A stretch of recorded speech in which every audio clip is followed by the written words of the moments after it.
Ikaw lang, O Diyos, ang aming pong buhay. You are the life giver. Salamat, Panginoon, sa privilege na kami, O Diyos, ay makapanambahan po sa iyo. Salamat, O God, sapagat ang presensya mo ay pinangako mo na kung may 2 o 3 ang nagkakatipon sa iyong pangalan, naroon ka sa kanilang kalagitnaan. Thank you for being here today. Thank you also, God, for the lives of everyone na nagbigay ng panahon po sa iyo. Sinasamba ka sa Espiritu at katotohanan. Marapati mo, O Diyos, ang aming pong pagsamba at kami lubos na lumalapit, humihingi ng tawad sa anumang kasalanan na iyong nakikita sa buhay namin. Linisin mo po kami ng iyong buhay at banal na dugo. Lord, idamit niyo po sa amin ang damit niyo pong katuwiran. Hinihiling ko po, Diyos, na ang bawat mga kapatid namin na wala pa rin dito, bring them here safe and sound. I also pray, Father God, anoint all the worship services of JA1 Church worldwide, O God. Sa buong mundo, O God, habang sumasambang yung po mga anak, tanggapin mo ito at ikay lubos na maparangalan. Salamat po, Panginoon, at hindi mo hayaan na matapos ang aming gawain ngayon pong umaga na hindi namin dala ang anuman dalangin ng puso namin. Salamat po, papurit parangal ay para lang sa inyo. In Jesus' name, everybody say Amen. Praise the Lord. You may be seated, please. Let's all declare Luke 4:18 and 19. The Spirit of the Lord is upon me, because He has anointed me to preach the gospel to the poor. He has sent me to heal the brokenhearted, to preach deliverance to the captives and recovering of sight to the blind, to set at liberty them that are bruised, and to proclaim the acceptable year of the Lord. Our God is Jesus, the Anointed One. Amen? And J1 Culture, sabay-sabay natin bigkasin. Go. I am a blessing. I am anointed. I am a deliverer. I am a good follower. I don't destroy, I build. I'm not seasonal. I appreciate everyone, everything. I am part of something big. I'm in partnership with Christ and I am not extreme. J1 Culture. Good morning. Good morning sa lahat ng mga nanonood ngayon, sumasamba sa Diyos at nakikinig ngayon via online. Good morning sa inyo pong lahat. And by the way, thank you very much sa inyong pong mga prayers. I think 1 month po ako na nawala. 4 Sundays, it's because dinalo ko po ang ating pong bagong church ngayon sa lugar po ng Taiwan. Meron na po tayong JA1 Taiwan. Praise the Lord. At yun po yung dinalo ko po noong pong last Sunday o first Sunday ng February. Then, nung second Sunday ng February naman, ako ay nandun po sa Saudi Arabia. Praise God. Lumalago po ang ating pong church po doon. And most of our members po doon ay mga Nigerian naman at iba't ibang lahi. Then, 4 days lang po ang inyong pong lingkod doon. At pupunta naman kami ng Dubai. 4 days sa Dubai. 4 days po sa Abu Dhabi. And 11 days naman po sa Qatar. Thank you sa mga prayers ninyo. Nag-celebrate po tayo doon ng anniversary. And the Lord did a lot of signs and wonders and miracles. Napakarami pong pinalaya ng ating Diyos na buhay. Pinakita niya na ang Diyos ng JA1 ay talagang buhay. Amen? Makapangyarihan. Palapakan natin ang ating Diyos. Alright, kaya ngayon naman ay na-miss ko kayo. Sino po nakaka-attend po sa inyo ng ating pong pag Saturday, meron pong healing crusade po dito. Sino nakaka-attend po doon? Okay, marami po sa inyo. Patuloy kayo mag-invite. Ginawa po natin every Saturday, meron pong healing service po dito. Ay ikalat niyo po yan. Nang sa gayon, maraming tao ay gumaling. Maraming tayong makakilala sa ating Diyos na buhay. Every Saturday, 2 p.m., dito po sa ating pong mega church, mayroon po ditong ginagawang pong healing crusade. Kaya, don't forget, spread it, nang sa gayon we can help more people. Alright. So this time, ay pag-uusapan po natin about the apostolic deliverance. Sabi natin apostolic deliverance. Bakit apostolic deliverance? Para sa inyo pong kaalaman, ang J1 Church po ay apostolic church. Sabi natin apostolic church. Ang ibig sabihin po ng apostolic church, ito po ay naniniwala sa tinatawag po na apostolic move. Nang ibig sabihin ng apostolic move, we perform signs and wonders and miracles. Ang unang ministry na itinayo ni Jesus Christ dito po sa lupa nung siya'y narito po ay walang iba kundi ang pagbuo ng apostolic people. Apostolic church. Apostolic, kaya tinawag po niya ang 12 apostles at after that, tumawag din po siya ng 72 disciples. They move in signs and wonders and miracles. Then after that, meron pa rin po siyang mga na-disciple na may higit 500. Then afterwards, ang katuruan ni Jesus Christ, ito'y naikalat na sa buong mundo. At umabot pa po tayo sa katuruan pong iyon na ngayon po mga minamahal ay we are continuing doing what the Lord had commanded His disciples to do. Kaya apostolic po ang church po natin. Okay? Kaya marami po mga churches, they don't perform miracles. Dahil marami po mga tao, nalulungkot ako, ay naniniwalang may Diyos pero hindi naniniwala sa milagro. Kaya dahil po doon, hindi rin po magpiperform ng miracles ang ating Diyos dahil hindi mo pinaniwalaan na siya gumagawa ng miracles. Kasi kung ano ang belief mo, yon ang gagawin pong pagkilos ng Diyos sa buhay mo. Kaya kapag ang isang tao ay punong-puno ng pag-aalinlangan, huwag aasa na tatanggap ang tao pong yon ng anumang pagpapala.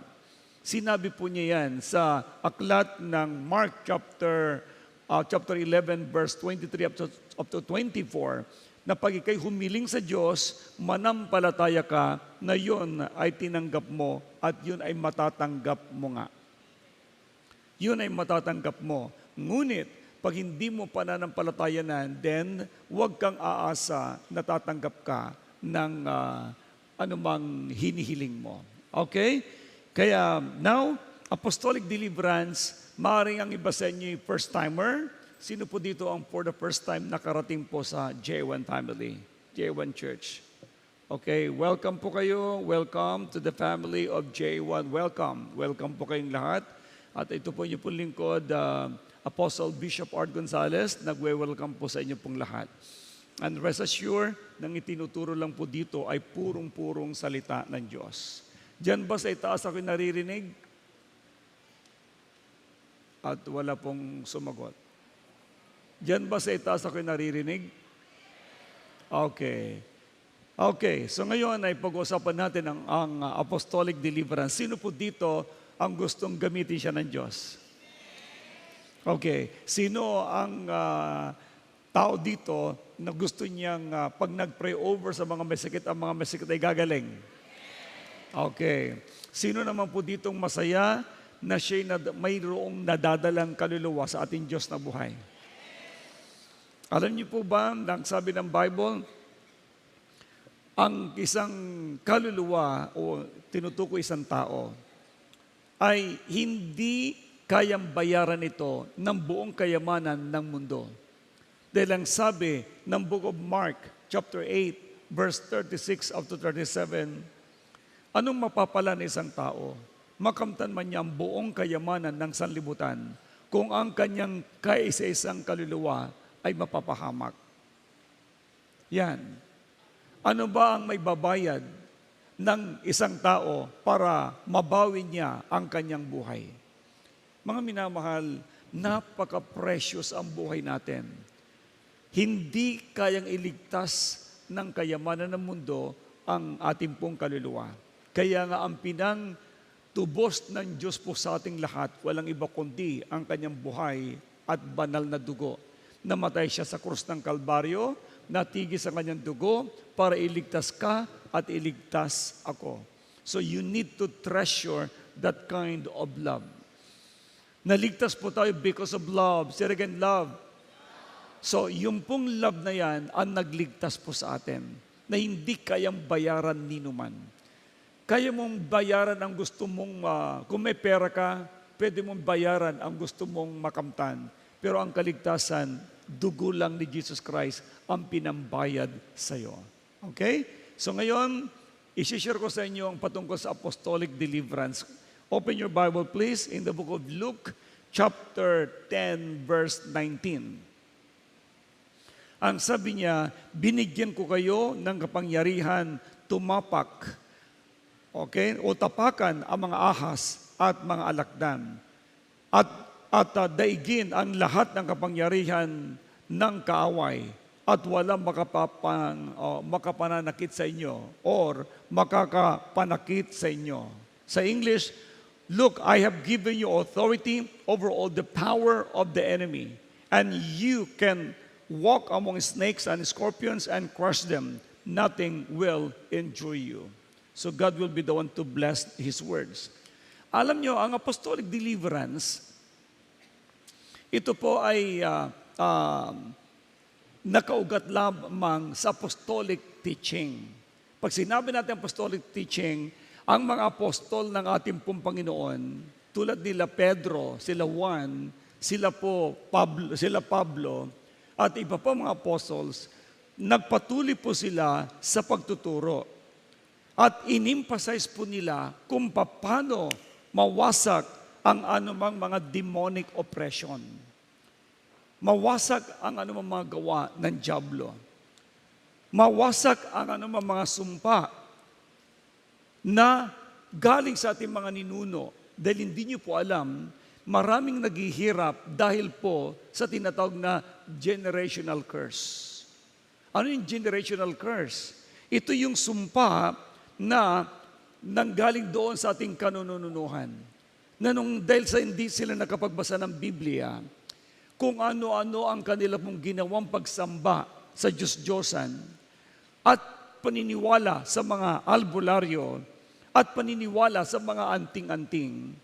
At ang mga ninuno natin yon ay nabaon sa utang, nabaon sa kahirapan, yung kanilang karanasan na yon, hindi na mamalayan ng mga anak, dumadalo ito sa kanila pong mga buhay. Kaya ang sabi ng Bible, sa book of Exodus, chapter 20, beginning verse 3 up to 7, na kapag sumamba pala ang isang tao sa Diyos-Diyosan, ito po ay aani ng sumpa hanggang sa ikaapat na sadin lahi. May kausap ako? Hanggang sa ikaapat na sadin lahi. So, ang apostolic teaching, tuturuan kayo, i-educate kayo na ito ay maputol ninyo. Sinong gusto mamuhay ng napakamatagumpay? Now, ang sikreto ng matagumpay na buhay ay nasa Biblia. At ang Biblia, ito'y naisulat ng mga apostol sa pamamagitan ng banal na Espiritu Santo. Dahil ang sabi ng 2 Peter chapter 1, verse 20 up to 21, ang banal na kasulatan ay nasulat hindi sa talino ng tao, kundi sa pamamagitan ng banal na Espiritu Santo. Kaya sabi niya, higit sa lahat, unawain ninyong walang makapagpapaliwanag ng alinmang propesiya sa kasulatan sa sariling kakayahan, sapagkat ang pahayag ng mga propeta ay hindi nagmula sa kalooban lamang ng tao. Ito'y galing sa Diyos at ipinahayag ng mga tao nasa ilalim ng kapangyarihan ng Espiritu Santo. Yan ang Bible.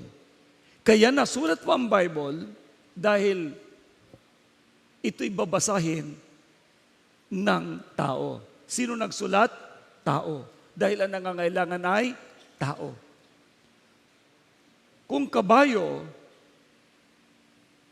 Ang nangangailangan ng Biblia, kabayo ang magsusulat. Kaso wala sa anumang hayop ang marunong magsulat. Dahil ang totoo, ang pinakamataas na uri na nilikha ng Diyos sa mundo ay tao. Yan ang reason kung bakit yan ang iniligtas ng Diyos nung siya ay nagkasala. Kaya pinasulat ngayon ng Bible sa kanyang mga lingkod nang sa gayon, mapag-usapan ngayon at tayong lahat na makakaunawa nito, mapuputol yung sumpa na gawa ng ating pong mga ninuno. Yan ang reason kung bakit ang dami ngayong mga na-born again nakawala na sa sumpa ng tanikala na kanila pong minana sa kanila pong mga magulang at ngayon namamayagpag sa katagumpayan at nagpupuri sa Diyos na buhay. Kaya sa ating pong present time, ang napakarami mga tao ay nandoon po sa tanikala, under the bondage, na nangangailangan ng kumpleto pong kalayaan. Yung mga tao, iniisip nila palagi, ganito kasi yung aming mga ninuno pinanganak akong ganito, sa paniniwalang ganito, di doon na rin ako mamamatay. Pinanganak akong protestante, dito ako mamamatay. Pinanganak akong katoliko, dito ako mamamatay. Pinanganak ako na iglesia ni ganito, dito ako mamamatay. Alam nyo, walang relihiyon na makapagbabago ng buhay ng tao. Wala din pong relihiyon na makapagliligtas ng kaluluwa ng tao. Wala din pong relihiyon na makapagliligtas sa tao para pumunta sa langit. Lahat ng yan ay isa lamang pong tanikala. Kinontrol ang tao nang sa gayon, sila ay hindi na maniwala sa salita ng Diyos. Pero sabihin ko sa inyo pong lahat, makakawala lang ang tao kapag siya ay nakapagbasa ng Biblia, naunawaan ito at maintindihan niya ngayon na mayroon siyang kapangyarihan at dahil doon, siya ay makakawala na sa anumang tanikala ng dyablo.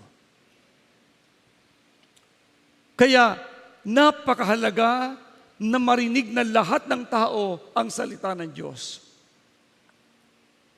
We need to break and destroy all the curses of the enemy. So nasa tanikala ka ba ng kahirapan? Nasa tanikala ka ba ng sakit karamdaman? Nasa tanikala ka ba ng bisyo? Sugal, sigarilyo, alak, droga? Ano ba ang iyong kalalagayan? Ano bang kalalagayan ng maraming tao? Makakawala lang ang mga yan sa tanikala ng dyablo kapag nagsimula silang magbasa ng Biblia, naunawa ng Biblia, at susundin ito, ang tao na yon, makakawala na siya at mamumuhay na siya ng napakagandang pamumuhay. This is what the Bible says. Kaya ngayon, ang apostolic movement natin, ito po ay isa pong nagbibigay ng transformation. Everybody say, transformation. Kailangan ng tao ang power ng Holy Spirit. Kailangan ng tao ang Diyos. Dahil ang sinabi ng Bible sa John chapter 15, verse 5, apart from me, you can do nothing.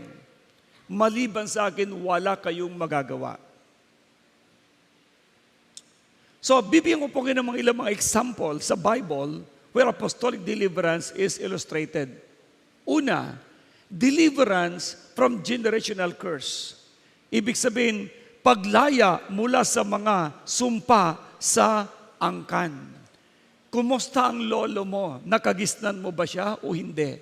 Kung hindi mo siya nakagisnan, yung pong kanyang naging curse, kung siya hindi po na-born again noon, ito po'y nananalaytay sa'yo. Dumadalo ito sa buhay mo. Kaya minsan sinasabi ng doktor, kapag may sakit ka, tatanungin ka, mayroon ba kayong lahing ganito? Kung may problema ka sa dibdib, pananakit ng paghinga, tatanungin ka, meron ba kayong lahi na may sakit sa puso? Pag sinabi mo, opo, yung lolo ko, o yung lola ko, then i-confirm nila, ay siya, meron ka din ito.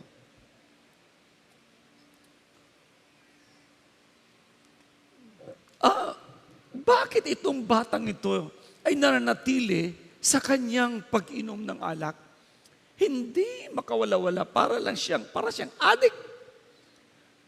Ano ba ang lahi nito? Ay ang kanyang lolo ay yan ay manginginom. Pati yung kanyang ama. At yan din ngayon. Alam nyo, doon po sa Qatar, meron ako isang pinag-pray na isa pong mother. Nagulat po ako. Ang karga niya ay mahigit 10. Tapos, yung isa sa karga niya doon, ay asawa niya, na yung kanyang asawa, sumalin ang kanyang lola sa kanya.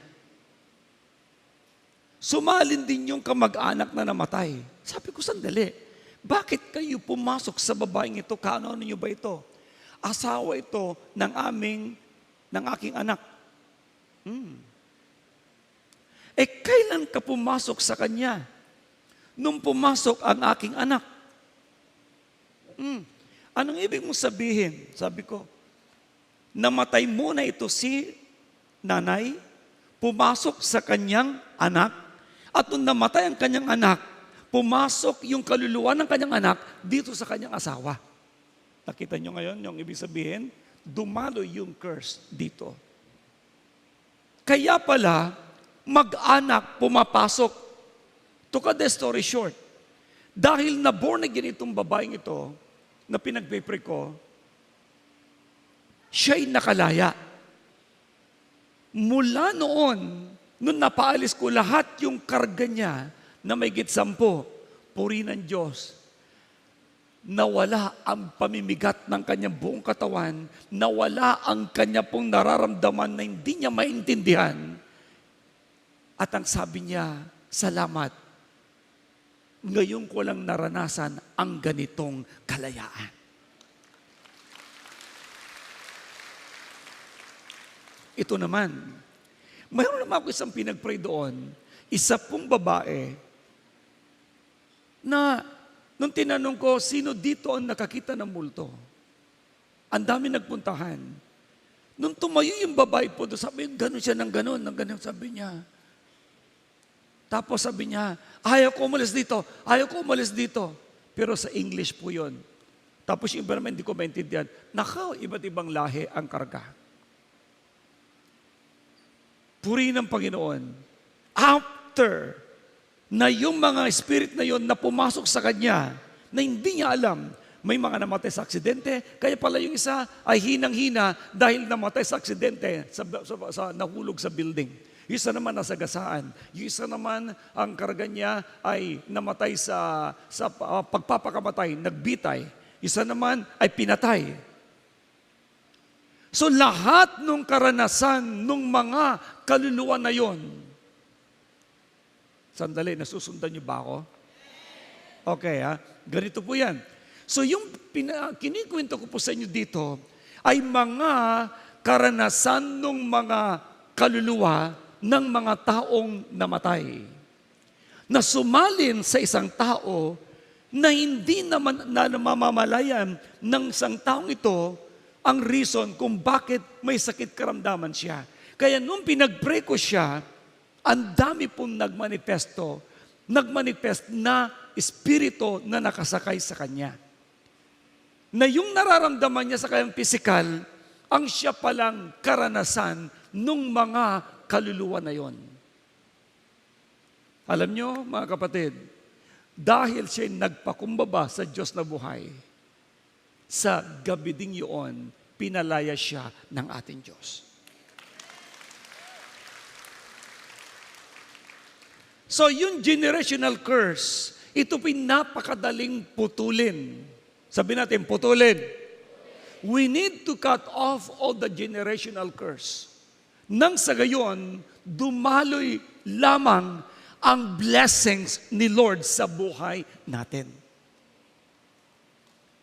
Do you not know na ang intention ng Diyos lagi sa tao ay maganda?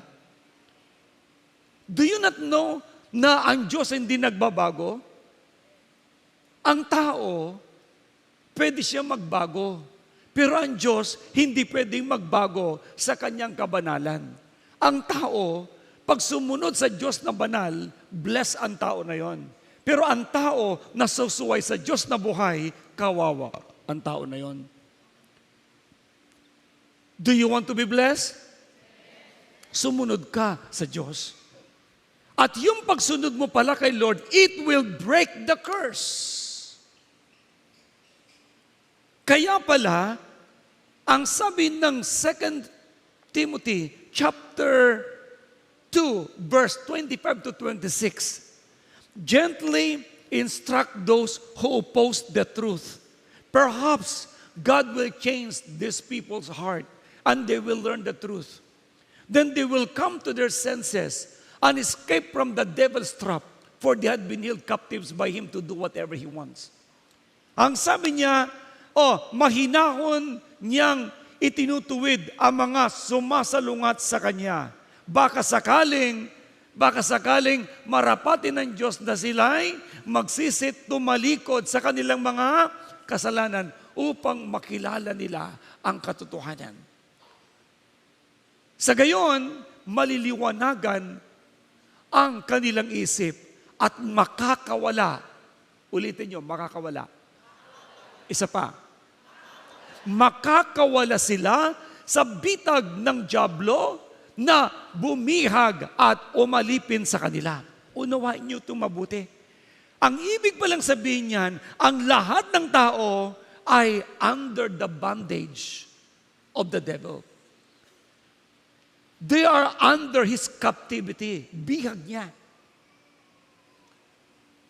Pero makakawala lang pala yung tao sa bitag ng dyablo kapag naliwanagan na sila, nabasa ng Biblia, nalaman ng katotohanan, sila na ngayon ang kusa na aayaw kay Satanas.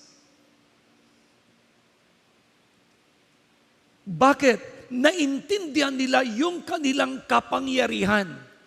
Ang tao ay walang kapangyarihan hanggat wala siyang Holy Spirit sa buhay. Pero kapag isang tayo na born again, nananahan ng Holy Spirit, Romans chapter 8 verse 14, lahat ng pinapatnubay ng Espiritu ng Diyos ay mga anak ng Diyos. Alam nyo, doon ngayon sila magkakaroon ng lakas at kapangyarihan kumawala sa bitag ng dyablo. Kaya huwag kayong magtaka kung bakit maski na anong pangangaral mo sa ibang mga tao, hindi tumatala. Bakit? Wala silang Holy Spirit. Pero kapag sila ay nagpakumbaba, tinanggap ang Diyos sa kanilang buhay, papasok ang Holy Spirit, magkakaroon sila ngayon ng kaliwanagan, magkakaroon sila ng kapangyarihan, sila na mismo ang kakawala sa bitag ng dyablo.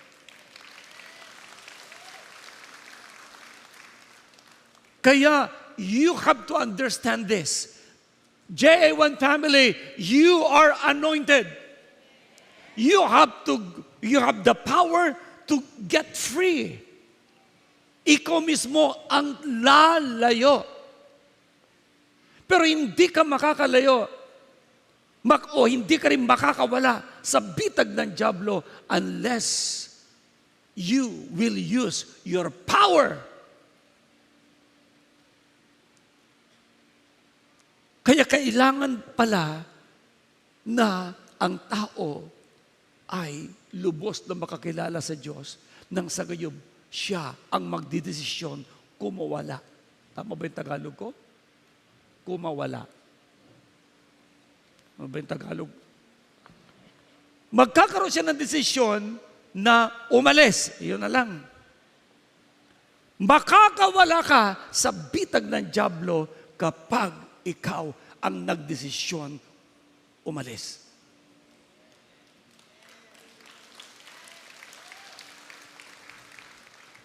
Why?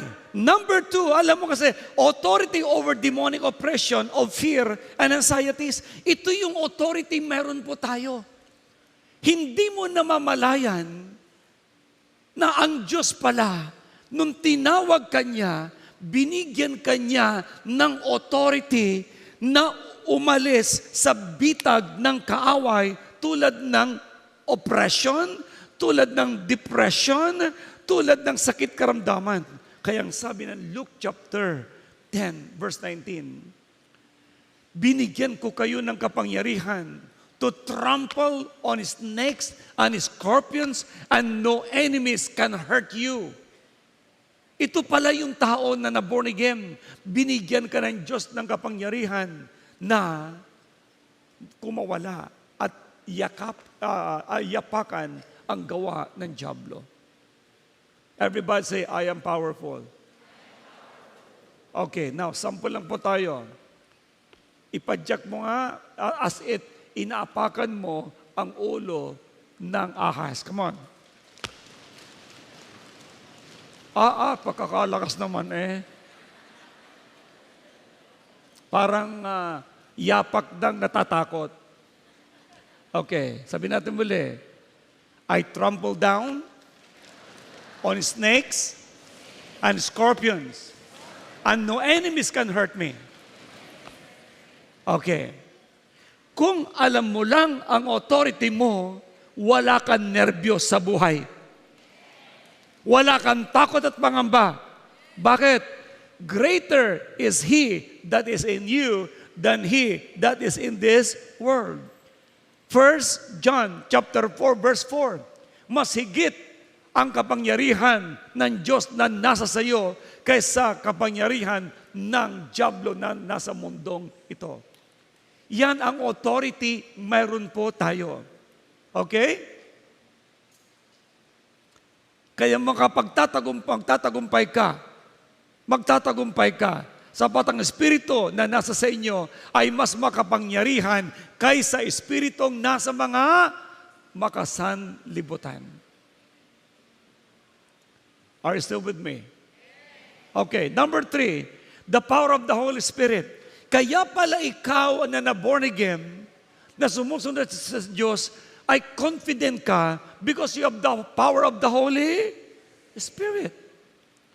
Kaya tinuturo ko po ito sa inyo dahil hindi kayo ordinaryo na born again.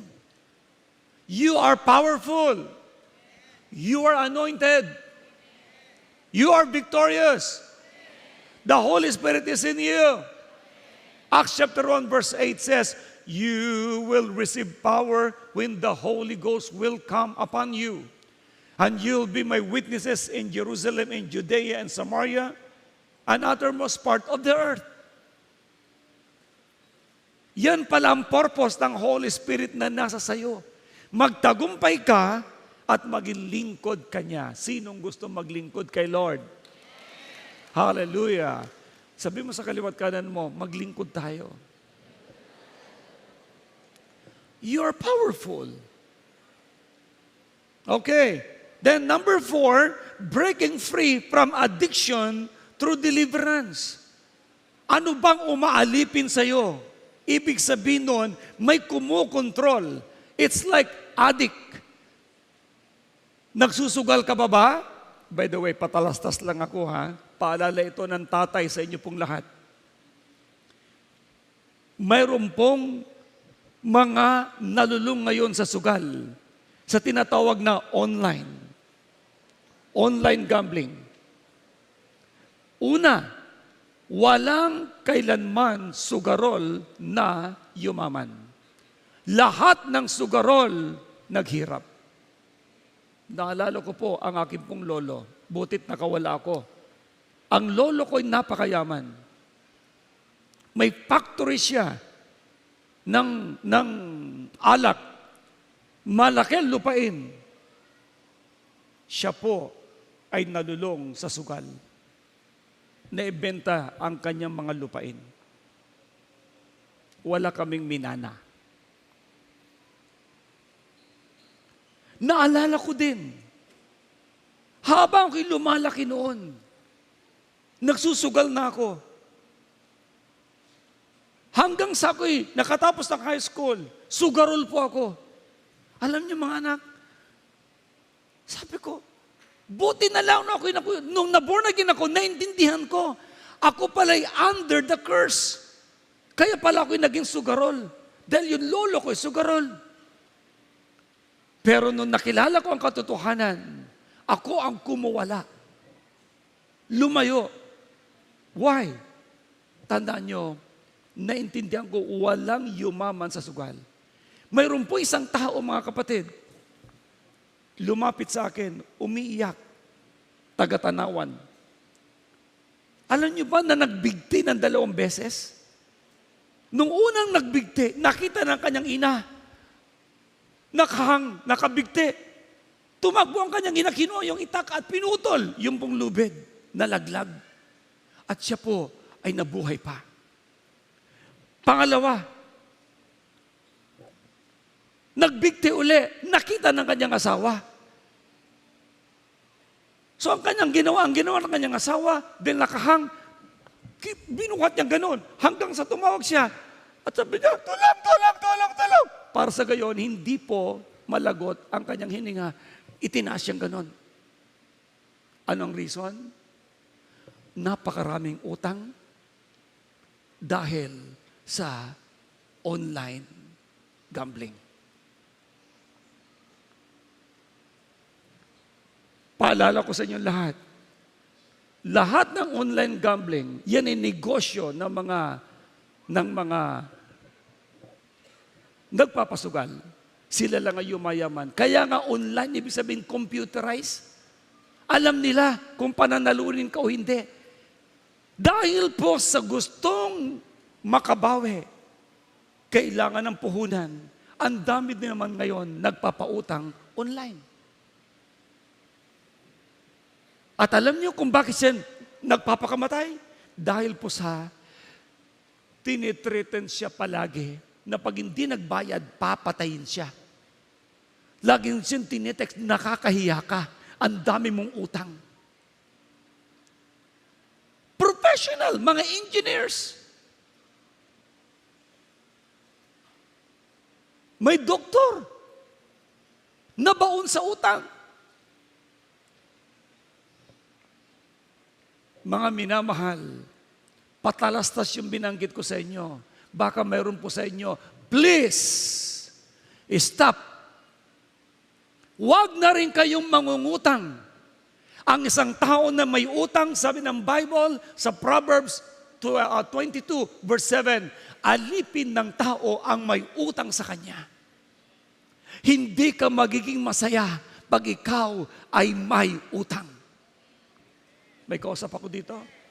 Marami na akong pinatatamaan dito. Biro lang ho yun. Wala naman akong alam na may utang. Pero kung sakali na kayo ay nakabaon na sa utang, pilitin nyo na po magbayad at huwag na kayong mangungutang muli. Hindi yung nangutang ka dito, tapos ngayon sisingling ka na, utang ko ulit dito para ibigay mo dito. Pagkatapos pag sisingling ka na nito, utang ko ulit dito po doon. Ang tawag po doon, utangera ka. Ang taong utangera ay nakakahiya. Sandali, bakit utangera? Di babae yun. Utangero, lalaki, pareho na rin yun. Utangero at utangera, hindi kailanman masaya. Din nakalagay sa Biblia, alipin ka ng iyong pinagkakautangan. Huwag kayong magagalit sa akin. Tungkulin kong mangaral. Tungkulin kong paalalahanan kayo. Bakit? Mahal ko kayo eh. Ayaw kong may JA1 people na namumuhay sa kahirapan. Ang gusto ko, lahat ng JA1 people ay napakasagana ng buhay. Hindi alipin ng utang, hindi alipin ng sakit karamdaman, hindi alipin ng anumang pangit na buhay. Nais ng Diyos, ikay makawala sa anumang tanikala ng buhay. Maging kontento ka kung anong mayroon ka ngayon. Huwag niyong iisipin na, baka sakali lang naman na pag ako'y tumaya, ay baka ako'y makabawi. Alam niyo, mayroon po laging lumalapit po sa amin every Monday na isa pong nanay.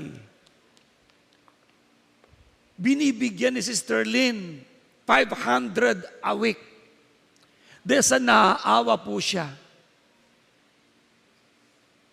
Alam po ninyo, napag-alaman po namin, after so many years, napag-alaman po namin,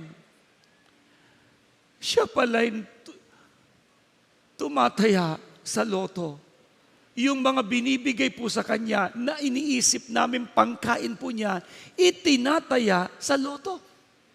Itinataya sa wedding. Alam niyo, grabe. Ang sabi ko, honey, nalaman ko, itinataya pala nung nanay na yon, ang mismong binibigay mo. Ay, ganun ba?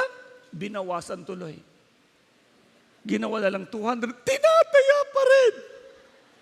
Ano nangyari? Patay na. Mga minamahal, break that curse of poverty. Break that curse ng ano man tawag dyan? Sugal. Break that curse ng utang. Huwag kang magpasikat. Anong ibig sabihin mo magpasikat? Huwag kang gagastos ng higit sa iyong kinikita. Pag gumastos ka ng higit sa kinikita mo, maghihirap ka. Pero sasabihin ko sa inyo, ang isang taong matalino, gagastos lang siya ng ayon sa kanyang kinikita at hindi niya hihigitan dito. At ang taon na yon, masaya ang buhay kasi wala siyang iniisip na babayaran bukas, babayaran, may maniningil, etc., etc. Mga minamahal, ang taong pasikat na wala sa lugar, umuutang po yan, mayroon lang maipakita. Sabi mo sa katabi, huwag kang ganon. Come on, kaliwat ka na, huwag kang ganon. Huwag kang gagastos ng higit sa kinikita mo. Bakit? You will be under the curse. Ang taong mapagmalaki ay nag-i-invite ng curse sa kanyang buhay. Kaya pala, God opposed the proud, but He give grace to the humble. James chapter 4, verse 6 and 7. Ang Diyos ay natutuwa sa mga mapagpakumbaba, pero galit ang Diyos sa mga mayayabang. May kausap ako? That's why, breaking free from addiction through deliverance. Hindi lang po addiction sa drugs. Huwag niyong sunugin ang pera niyo sa pamamagitan ng sigarilyo. Sabi ko doon sa mga nagtatrabaho po dito sa church, mga construction, sabi ko, sino sa iyo dito naninigarilyo? Nagtinginan sila.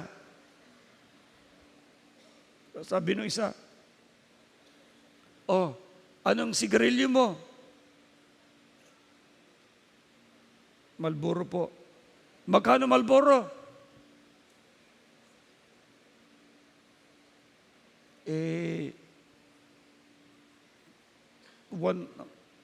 Magkano ba? Kunwari hindi niya alam.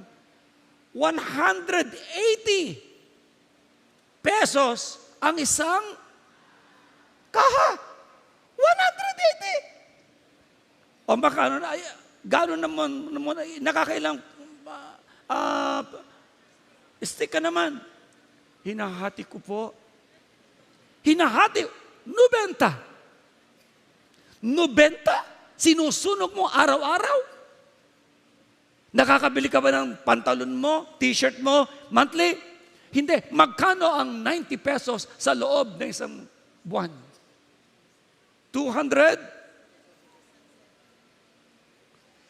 2,700. Sinunog mo lang 2,700. Samantala, pag ibinili mo isang sakong bigas, hindi na mauubos ng pamilya mo sa buong isang buwan.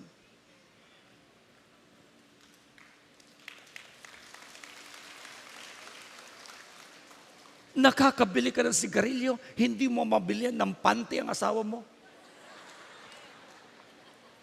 Hindi ka makabili ng t-shirt ng anak mo.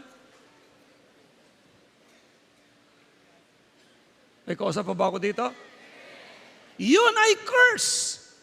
Kaya kayo na may bishop hanggang ngayon, maniwala po kayo, you are under the curse. Get out from that curse. Huwag kayong magagalit sa akin. Pera niyo po yan. Pero nagpapaalala ang isang tatay. Maging matalino kayo. Kasi ako po'y naglalaway. O dito mo! Problema ba yun? Lunukin mo! O ano pa? Kasi po, hinahanap ng bibig ko. Takpan mo! Pag may gusto, may paraan. Pag ayaw mo, marami kang dahilan.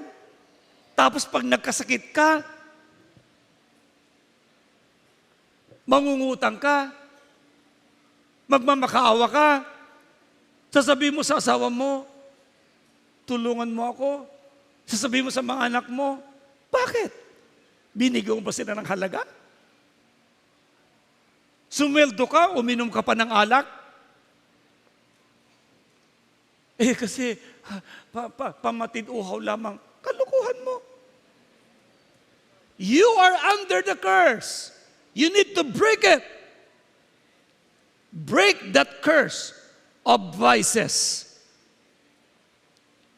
At alam mo, kung gusto mo makawala, sundin mo lang si Lord.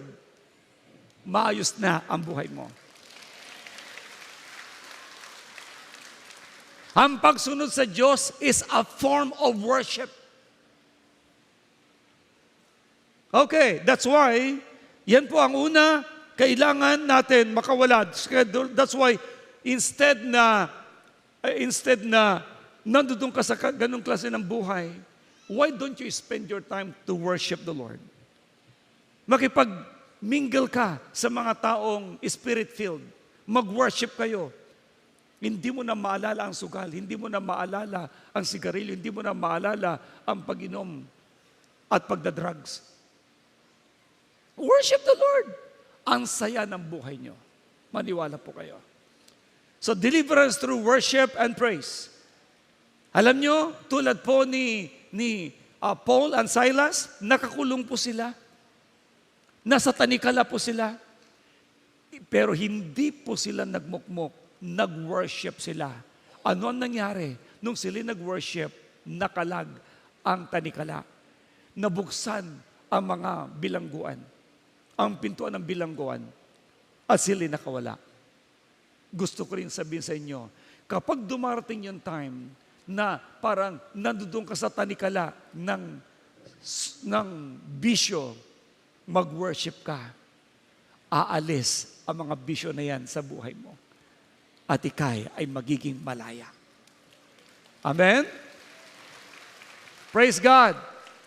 Kaya mga kapatid, yan po'y paalala. Apostolic po tayo. Gusto ko, una gusto ng Diyos. Pangalawa, gusto ko matagumpay lahat ang buhay ninyo. Ang buhay ninyo ay napakasagana, ang buhay ninyo ay angat sa iba, at ipapakita nyo sa marami, ang Diyos nyo ay totoo dahil maski saan kayo magtungo, sinusundan kayo ng pagpapala ng Diyos dahil sumusunod kayo sa Kanya.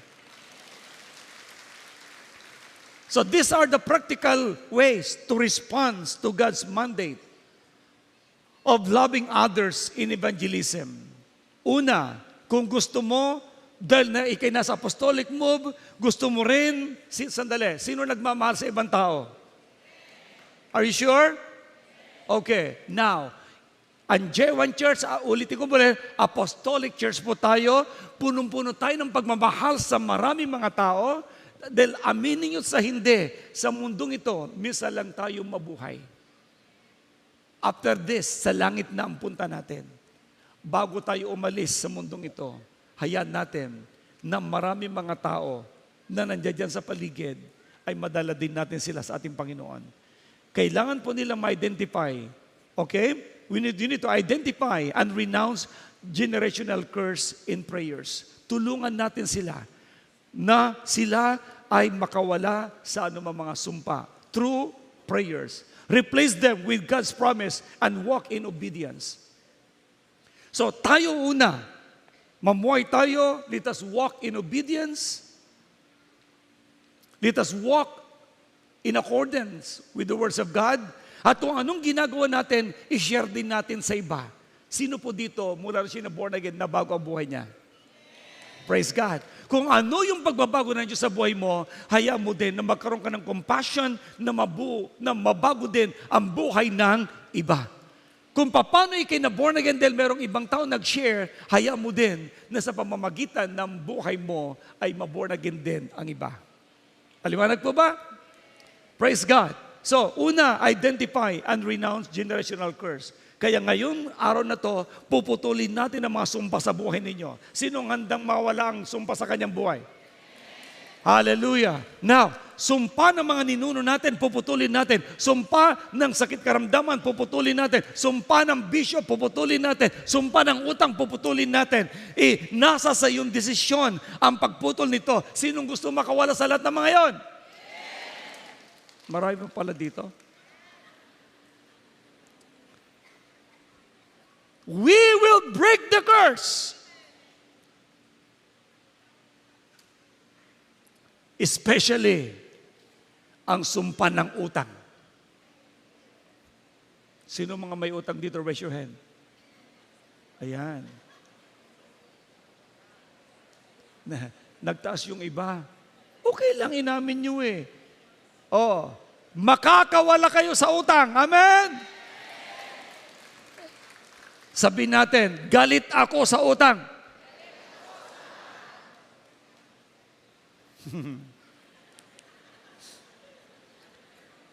Alam nyo, kapag dumarating yung time, lagi na kayo nag-iisip, sino kayo mautangan ko ngayon? Ang tao, lagi nag-iisip kung sino mautangan niya, nasa sumpa siya. May nag-uudyok sa'yo, walang-wala eh. Kahit naman talagang walang-wala eh. Huwag mong sabihin yung walang-wala. Mayroon eh. Dapat, huwag mong bibigkasin ang negative. Kaya nga, ang taong masipag, giginhawa ang buhay. Pero kapag ikaw ay tamad, mangungutang ka talaga. Pero pag masipag ka, may trabaho ka, hindi ka mangungutang. Again, break the curse. Ano bang utang sa English? Ano yun? Debt. Oh, tanggalin natin ang utang. Kung mawala tayo, kailan, yung bang parang ano yun eh, parang ikay tinalian at gusto mong makawala. Ay, talaga makakawala ka. Maniwala kayo. Nasa sayo ang anointing ng Holy Spirit. Makakawala kayo lahat dyan at ikaw ay magiging malaya. Kaya, pangalawa, speak the word boldly. Resist the devil in prayer and walk in spiritual authority. Palayasin mo ang lahat ng sumpa sa buhay mo sa pamamagitan ng pagbibigkas mo ng mga promises ni Lord. Ano yung mga promises ni Lord? Una, ang promise ni Lord. Sabi ng Bible, John chapter 10 verse 10, the thief cometh to destroy, to kill, and to steal. Ang magnanakaw, pumunta rito upang pumatay, magwasak at magnakaw. Pero tingnan niyo ang pangalawa, naparito ako upang ang mga tupa ay magkaroon ng buhay, ng isang buhay ng masagana at ganap.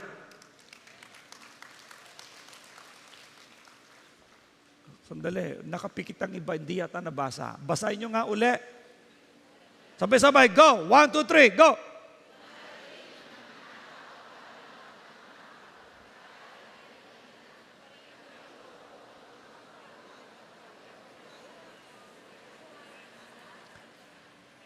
Ang dyablo na tinutukoy niya dyan ay magnanakaw.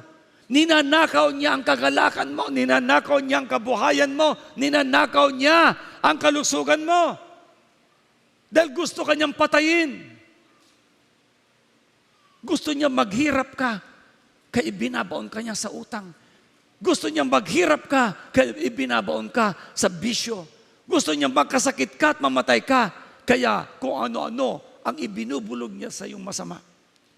Pero sabi ni Jesus Christ, pumunta ako rito upang ang tupay magkaroon ng buhay, ng isang buhay na masagana at ganap. So ang dyablo gusto mamatay ang tao at maghirap, pero si Jesus Christ ang gusto niya, mabuhay ka ng masagana at buhay na ganap. Sige, palapakan natin ng Panginoon. Kaya yan ang i-confess ninyo. Ang Diyos ko, gusto niya maging masagana ang buhay ko. Kaya kapag mayroon pong mga vision na nanunukso sa iyo, sabi mo, no, in Jesus' name. Alam mo, lahat ng klase ng bisyo, magnanakaw. Magnanakaw ng pera, magnanakaw ng kalusugan, magnanakaw ng kagalakan ng pamilya. Kaya i-confess mo ngayon yun, pumarito ang aking Panginoon Jesucristo upang ako bigyan ng buhay na ganap at kasiyat-siya. That's why I am declared super blessed. Come on! Hallelujah! That's why you speak the word of God boldly. Pangatlo, seek the baptism of the Holy Spirit. Kailangan mo ngayon lagi ang presensya ng Holy Spirit. Mag-operate ka sa gifts and walk in obedience. Naniniwala po ako, mga minamahal, na ang Holy Spirit ang siyang magpapalakas ng buhay mo. Kaya lagi kang sumunod sa Kanya. Gamitin mo ang Kanyang kaloob sa iyo at sumunod ka lang sa Kanya. Pangapat, recognize stronghold, renounce sinful habits, and replace them with godly discipline like fasting and prayers.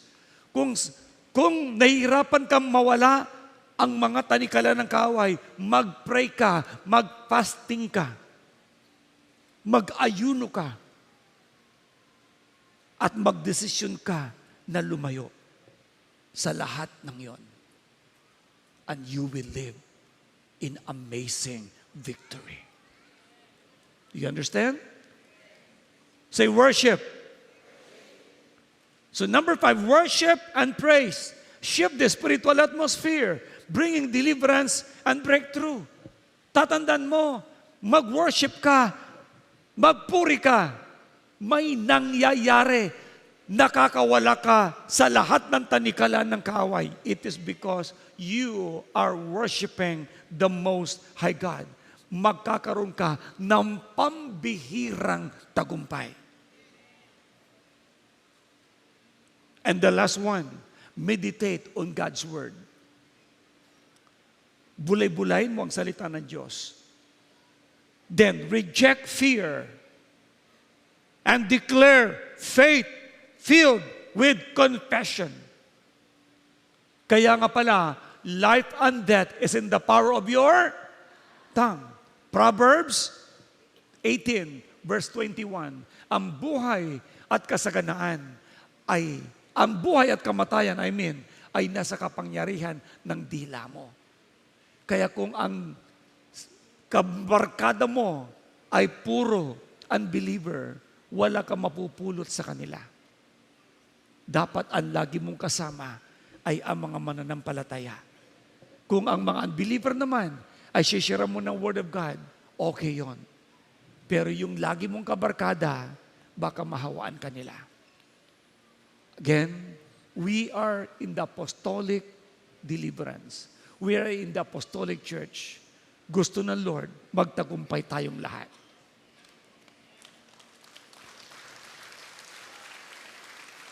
As I close,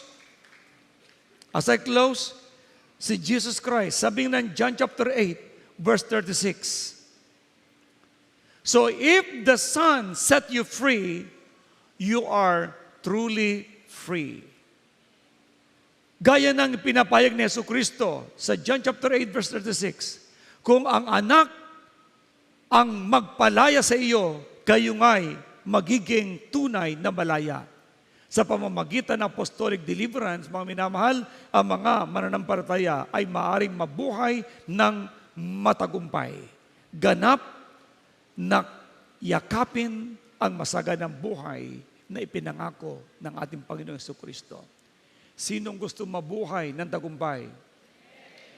Again, we are in the apostolic church. This is my prayer. Lahat tayo mamuhay ng may ganap na pagsunod sa kalooban ng ating Diyos.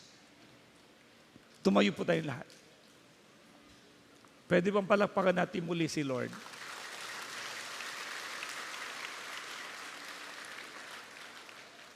At sabihin mo, Lord, naniniwala po ako sa inyo. I believe in you. You're the God of Abraham. Mga minamahal sa oras na ito, ang Diyos ni Abraham ang Diyos natin. Maniwala po kayo na kayo mismo ang makaranas din ng mga iba yung tagumpay na naranasan ni Abraham, naranasan ni Isaac, naranasan ni Jacob, naranasan ng inyong lingkod, naranasan ng maraming JA1 people na matapat sa Diyos. Parangalan mo ang ating Panginoon. Ulitin ko muli, ang J1 Church ay Apostolic Church. That's why, ang kabanalan ay tinuturo po dito. Ang katagumpayan ay tinuturo po dito. Ang pananampalataya ay tinuturo po namin sa inyo. Dahil nais namin na ang Diyos na may lalang ng langit at ang lupa, ang lubos na kumilos sa buhay nyo at maparangalan nyo. Manampalataya tayo sa ating Diyos na buhay. Parangalan natin ang ating Panginoon as we sing this song. Glory and honor to the Creator. Creations bow down and worship Him. Lord God Almighty, receive all thanksgiving, for you alone deserve all praise. I believe in you, God of Abraham. I believe in you, you're the God of miracles. From nothing to something, from ashes to life, from past full of darkness, now you are my life.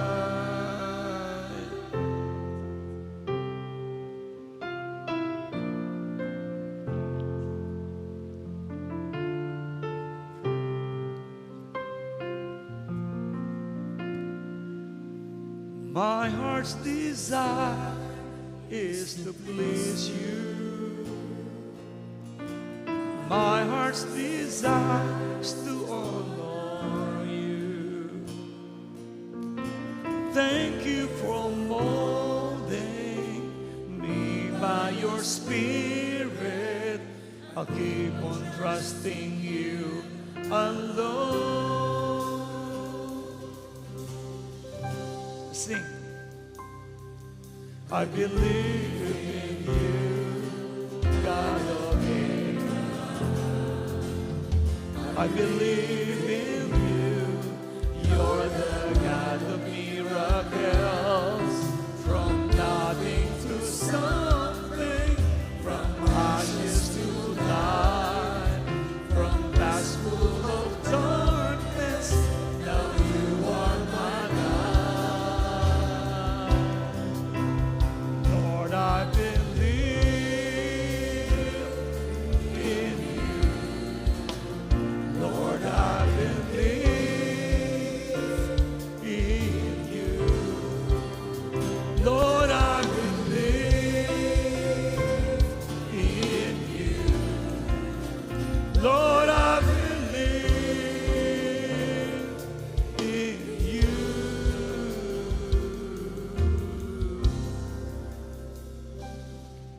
I believe in you, God of Abraham. I believe in you, you're the God of miracles. From nothing to something, from ashes to light, from past full of darkness, now you are my light. Look at me here. Nananampalataya ba kayong lubos kay Jesus? Siya yung Diyos ni Abraham. Siya lang ang pwede magbago ng buhay mo. Siya din lang ang pwedeng tumulong sa'yo. Sobrang makapangyarihan ng Diyos. Ang Diyos ay natutuwang tumulong at kumilos sa taong nananalig sa Kanya. Sa ngayon, maaaring sabihin mong wala ka. Pero ang Diyos ay gumagawa na mula sa wala, ikaw ay magkakaroon.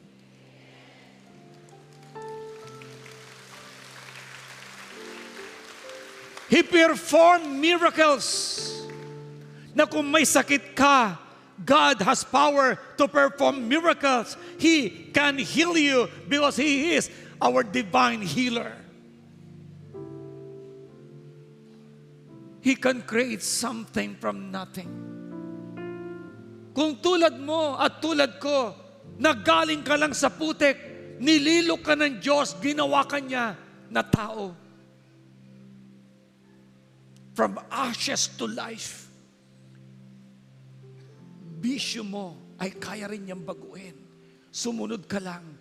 Do you not know na ang Diyos ay kikilos lamang sa taong sumusuko sa Kanya? Sumuko ka sa Kanya, aayusin ka niya. Sabihin mo, kailangan mo siya, kikilos siya sa buhay mo.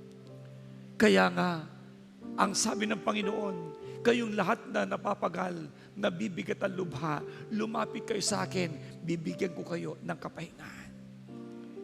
Let's bow down our head and close our eyes. One more time. Taas mo ang kamay mo sa Kanya at sabihin mo sa Kanya, I believe in you, God of Abraham. I believe in you, you're the God of miracles. From nothing to something, from ashes to light, from past full of darkness, now you are my light. Lord, I believe, Lord, I believe in you. Lord, I believe in you. Lord, I believe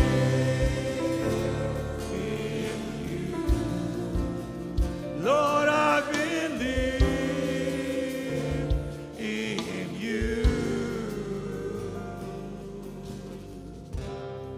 I believe in you. I believe in you, God of Abraham. I believe in you. You're the God of miracles. From nothing to something, from ashes to light, from past full of darkness, now you are my light. Sabihin natin ngayon, Lord Jesus, salamat sa katotohanan na Ikaw ang lumikha sa buhay ko.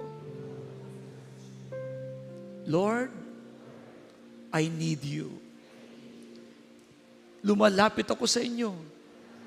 Nagpapakumbabang lubos sa lahat kong nagawang kasalanan. Mga sinasalita na hindi nakalulugod sa iyo. Mga naisip na hindi nakalugod sa iyo. Mga ginawa, Panginoon, linisin niyo po ang buhay ko ng iyong banal na dugo. Panginoon, itinatakwil ko at pinuputol ko ang lahat ng sumpa mula sa aking ninuno. Sa oras na ito, mga minamahal, putulin ninyo kung ano yung alam ninyong sumpa. Come on. Sumpa ng kahirapan, sumpa ng bisyo. Putulin nyo ngayon. Come on, bigkasin mo yun. Na ayaw mo ang lahat ng bisyo, lahat ng kahirapan, lahat ng utang, lahat ng pangit. Come on. Destroy it now. In Jesus' mighty name. Do it right now. Do it. Kung mawala kayo, mag-decision kayo. Pati ng sakit karamdaman mula doon sa inyong ninuno na sa tingin niyo dumadali sa inyo, hindi na kayo kasali doon. Sabi mo, hindi ka nakasali. Come on, putulin mo. Break the curse. Break the curse of poverty. Break the curse of all vices. Break the curse ng utang. Break the curse ng drugs, sugal, alak. Break them all. In Jesus' name. Break it. Pati ng sumpa na binitawan sa iyo ng magulang mo na maghihirap ka o ng ibang tao, kapatid mo man yan, na nagsabing maghihirap ka, gagapang ka na parang ahas. Lahat ng yon, putulin mo. Say, I break it. In Jesus' name. In Jesus' name. Shikararababakaraba, sakarabakanda. Yes, in Jesus' name. And by the power of the Most High God. In the name of Jesus. Lahat ng sumpa ng sakit karamdaman, tuberculosis, sakit sa puso, arthritis, sakit sa atay, sakit sa kidney, ulcer, cancer, high blood pressure, yes, sugar, diabetes. In Jesus' name, pati lahat ng sakit sa leeg, pati na sa mga mata, sa ulo, lahat ng sumpa, by the power of the living God, I'm declaring we are Apostolic Church. We cut off and destroy all the works of the enemy in the name of Jesus. At sa oras na ito, ang kapangyarihan ng Diyos lumukob ngayon sa lahat ng JA1 people. I declare divine healing. I declare divine strength. I declare prosperity. I declare abundant life. Hindi na kayo ang mangungutang, kayo na ang magpapahiram. In the name of Jesus. And God, wala ng bisyo ang iyong mga anak. Instead, mapalitan ng magandang kalusugan. In the name of Jesus. Kasaganaan mag-flow sa kanilang pamipamilya. God, as an apostolic church,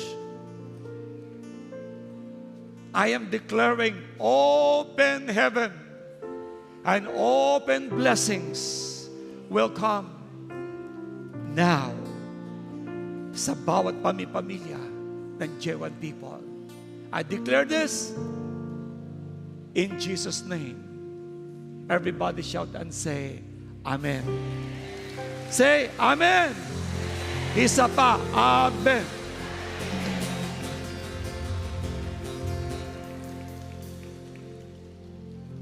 Look at me here. Bago kayo mo po. Huwag niyong pagdududahan ang diniklaran niyo ngayon. Yon ay mangyayari sa buhay niyo. Maging kayo man lahat na nanonood at nag-worship online, receive the apostolic blessings now. In Jesus' name. Palapakan natin ang Panginoon.